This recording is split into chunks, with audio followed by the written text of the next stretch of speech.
Welcome back to Baking with Zach. We're gonna make a Reese's Pieces peanut butter cookie with chocolate chips, a big one.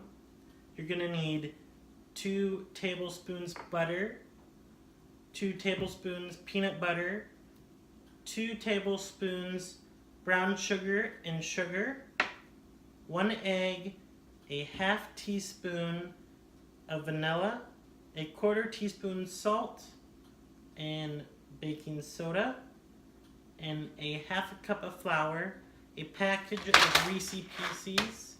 This is a 4-ounce package, and a 1/4 cup of chocolate chips. Now let's put it all together. Eventually. Now that you got it all mixed up, you're gonna need a pan, parchment paper, and some spray. Make sure to turn your oven on to 350 degrees, and it's gonna bake for about 17 to 19 minutes.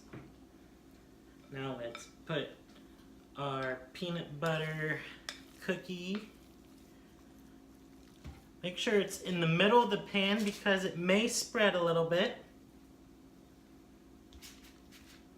And you can try to form it in a ball shape or just leave it however you'd like. I'm going to shape it a little bit. And now we're going to put it in the oven. 1 eternity later. The cookie came out of the oven and it's nice and hot, so I would let it set for about 10 minutes, 10 to 12 minutes. Thank you for watching. Please like and subscribe.